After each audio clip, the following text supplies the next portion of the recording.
Continue our journey with Abraham, his family. Started a few weeks ago. I don't know about you, if you ever can think about a situation that you've ever been in a situation where kind of, we might say that you're knee deep in it or something. Maybe you're up the creek without a paddle, so to speak. You're in a bit of trouble and someone throws you a lifeline, but you miss it. You don't quite pick it up. I wanted to begin by sharing a personal story about a situation like that I was in. I was going through the ordination process with the American Baptist Churches of Ohio, where I'm from, with my church. And when you go through that process, you have to meet with something that's called the Commission on the Ministry. And you write your ordination paper, and that's your theological beliefs about God, and there's some beliefs about the church, and practice of ministry and everything. So I did all that, and the committee members asked me some extra questions that weren't addressed in the paper, and I kind of beat around the bush, and I didn't give them the answer they were looking for.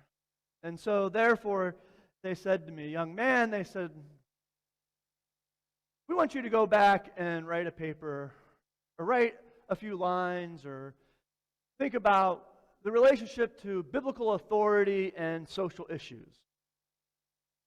So they met 3 or 4 months later. I think I traveled in the summer and came back in the fall of 2004 after I had graduated. When I returned the second time, I had written some lovely lines to them about the relationship between social issues and biblical authority. They thought it was great. They appreciated the thoughtfulness with which I wrote and everything. But they still pressed me on this social issue, even though I was not explicitly asked to address it in my ordination. Now, as our conversation unfolded, there was a sympathetic member of the committee, and he asked me this question. He was trying to throw me a rope, a line, so to speak, to get me out of my predicament. And he said, David, is there an Old Testament story that might reveal God's grace and forbearance? I think he asked that question 3 different ways during the meeting. Missed the line, missed it all. I was stumped. I couldn't think of any particular story.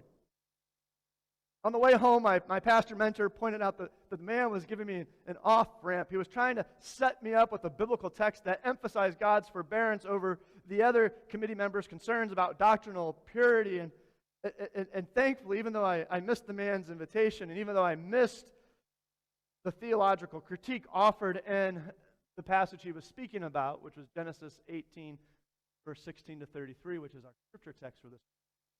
Even though I missed all that, they still recommended my local association of churches. So I'm thankful for that. It was a difficult process, which it could be in some ways. But this is the text we're invited to consider this morning. It continues the story from the 3 visitors that Abraham welcomed under the great trees of Mamre from our sermon 2 weeks ago. And you'll recall in that passage, Abraham extended hospitality to the 3 men, to the 3 strangers. And Abraham and his wife Sarah received the promise that they would have a child. And Sarah laughed at that promise because she was old. In response to her laughter, God asked Abraham that fundamental question. Hard. So we turn to our scripture, beginning in verse 16. Then the men set out from there, and they looked toward Sodom, and Abraham went with them and set them on their way. And the Lord said, Shall I hide from Abraham what I am about to do, seeing that Abraham shall become a great and mighty nation, and all the nations of the earth shall be blessed in him? Now in verses 17 and 18, we overhear God's internal dialogue.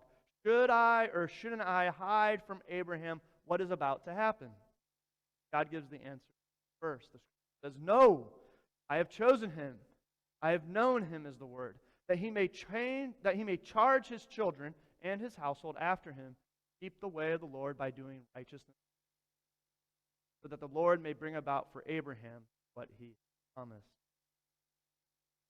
So God decides that Abraham must know, and he proceeds to tell Abraham what's going to happen. In 20, then the Lord said, how great is the outcry against Sodom and Gomorrah, and how very grave their sin. I must go down and see whether they have done altogether according to the outcry that has come to me, and if not, I will know. And so the men turned from there and went toward Sodom. Now here we read that the Lord has heard the great outcry against the sins of Sodom and Gomorrah. Their sin is described as very grave, but no specifics are provided. Further, the Lord is not satisfied with only hearing the outcry. The Lord wants to see if things are as bad as the outcry has led on. And so he sends a reconnaissance team, so to speak. 2 angelic men are going to go to Sodom to investigate. Now, commentator Lisa Davison notes that God doesn't rush to judgment without a first-hand accounting of the situation. So she says there's a lesson for us here. She writes, humans are often too quick to draw conclusions and act without finding the truth for ourselves. She says an example of this shortcoming is people's continued misunderstanding of the sins of Sodom and Gomorrah based upon what others have told them about the story. And so for too long, and too often, some interpreters have identified the sin of Sodom with homosexuality. But it's very important to note that the Bible itself does not agree that that was the sin of Sodom. In Isaiah chapter 1, verse 10 and 3:9, the reference is to injustice. In Jeremiah 23:14, it's reference to the prophets who have lied and turned away from God. And then in Ezekiel 16:49 and 50, we read these words, that the sin of your sister Sodom, she and her daughters were arrogant, they were overfed and unconcerned, and they did not help the poor and needy. They were haughty, proud, and did detestable for me. The use of the term outcry argues for the general abuse of justice. And then finally, when the two angelic men arrive in Sodom, they receive Lot's hospitality, but the rest of the town is very inhospitable. They threaten gang violence against the men and against Lot. And so such actions have nothing to do with two people living in a committed, loving relationship. Now, this has been somewhat of an aside to the main point of our sermon. But it's important to correct, I think, past mistakes of interpretation which have harmed God's. So let us pick up where we left off. The men turned there and went toward Sodom, while Abraham remained standing before the Lord. And then Abraham came near to God and said, indeed, sweep away the righteous with me. Suppose there are 50 righteous within the city. Will you then sweep away the place and not forgive it for the 50 righteous who are in it? Far be it from you to do such a thing, to slay the righteous with the wicked, so that the righteous fare as the wicked. Far be that from you. He asks God the question, shall not the judge of all the earth do what is just? Aware of the impending destruction of the two cities, Abraham asks the Lord a question. Will you indeed slay the righteous? Will the innocent be destroyed with the guilty? It questions the divine sense of mercy. It makes an appeal to the Lord's mercy.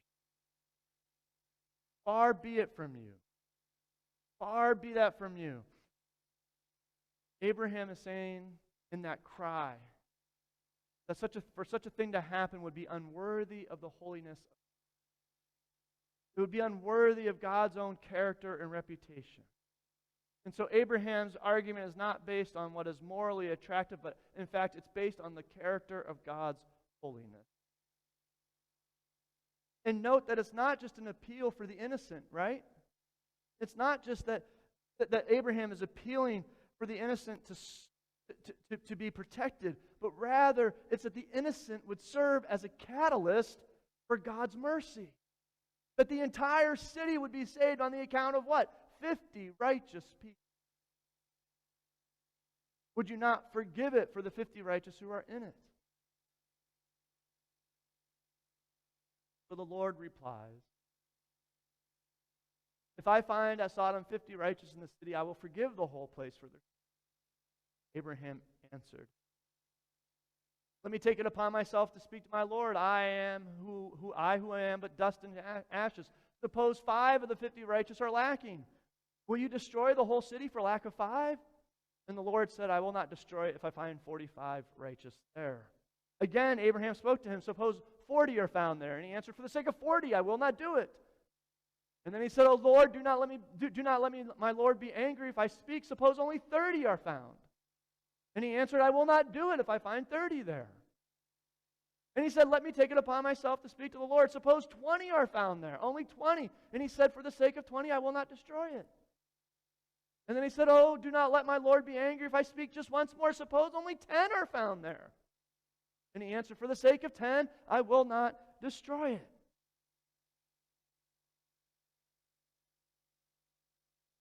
See, this is good news, and it's a point of application. This is the forbearance of God, that illustrating the forbearance and the grace of God. This past week, someone shared with me a story of an old coworker, and coworker's son has been diagnosed with a rare, incurable genetic mutation. The child was a normal child. As he's aged, he has a mutation that affects his lost the ability to hear and to speak. All of his abilities will die. And in response to the diagnosis, the coworker asked the question, what did I do?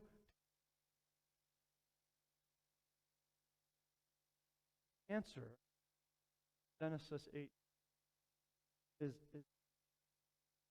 absolute. You see that mother's anguish, cry of grief. It reveals the same conventional theology found in Genesis 19, story of Sodom and Gomorrah. And that conventional theology is that what? Good people prosper and evil people suffer.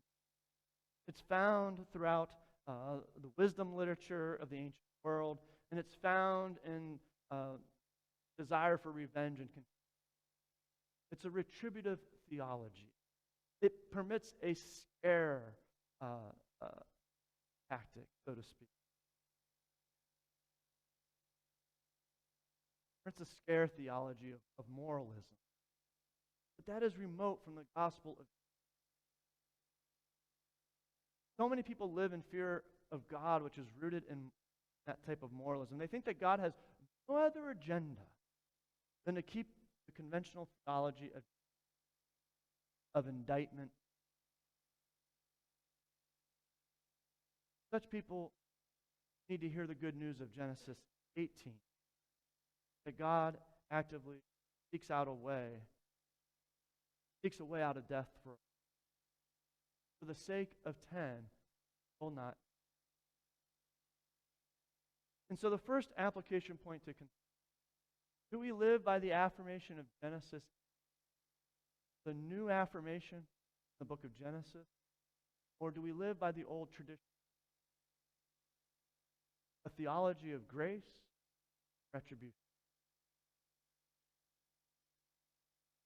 For the second point of application, I invite you to recall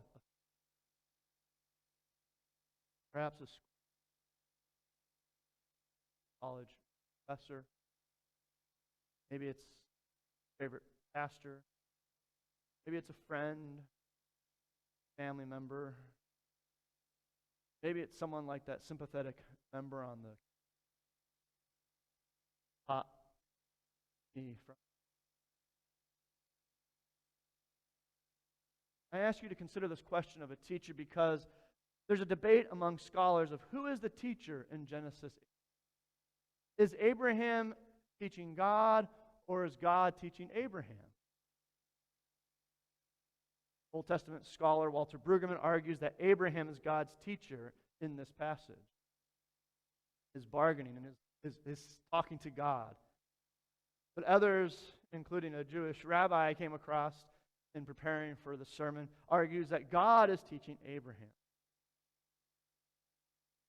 Now recall that God chose to disclose what is about to happen in Sodom to God actively seeks out the conversation. Why? Why does God do that?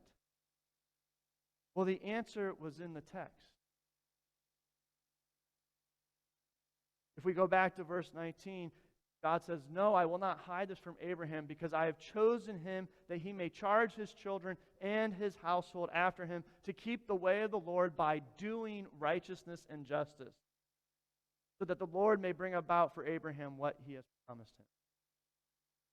Abraham is given a task with teaching his children the way of the Lord by doing righteousness. But Abraham can't, but he himself has not.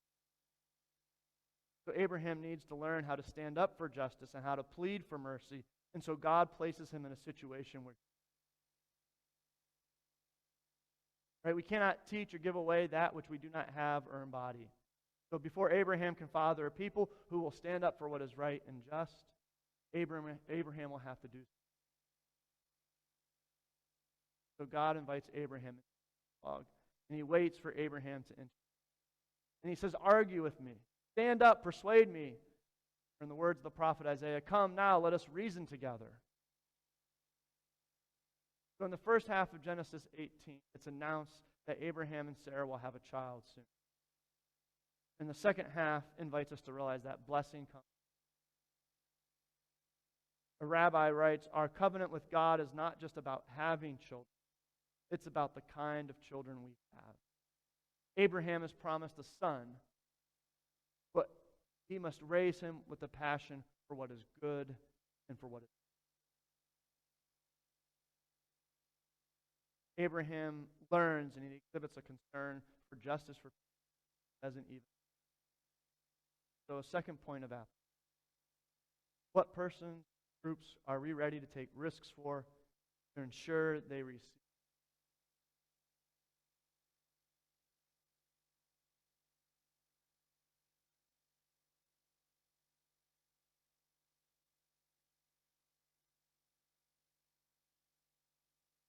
Finally, a third point. Abraham asked God, right? Verse 50, 5, 40, 30, 10. When we go on to read Genesis, we realize that there were not even 10 righteous. And so the old tradition held there. But the passage ends with,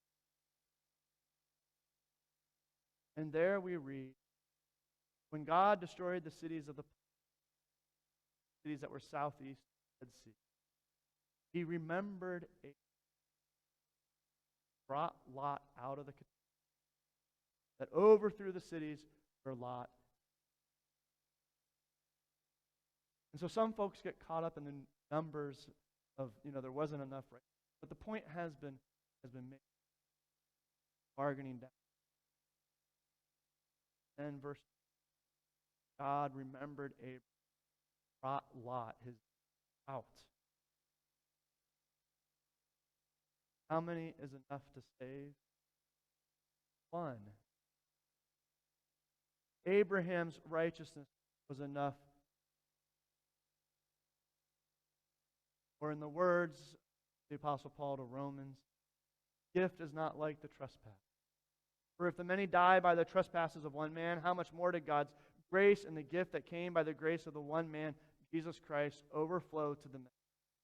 Nor can the gift of God be compared with the results of one man's sin. The judgment followed one sin and brought condemnation, but the gift followed many trespasses and brought justification. For if by the trespass of the one man, meaning Adam, death reigned through that one man, how much more will those who receive God's abundant provision of grace, gift of righteousness, reign in life.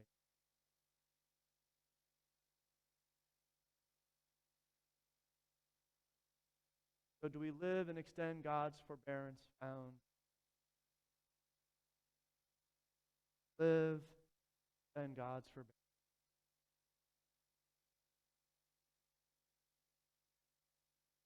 Gather here to celebrate this morning, isn't it?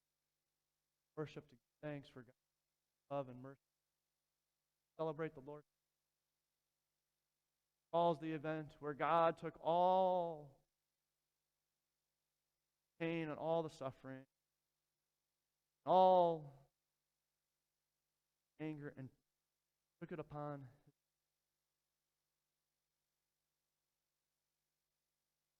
Lord of the day.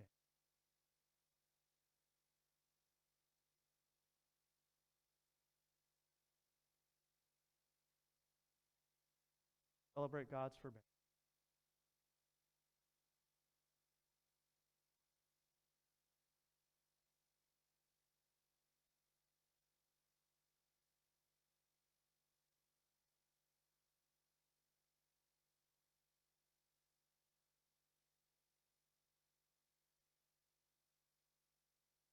Gracious and loving God, give you thanks this day for your mercy, for your mercies that are new every morning. Thank you for your faithfulness, for your invitation to partake and to share your grace and others.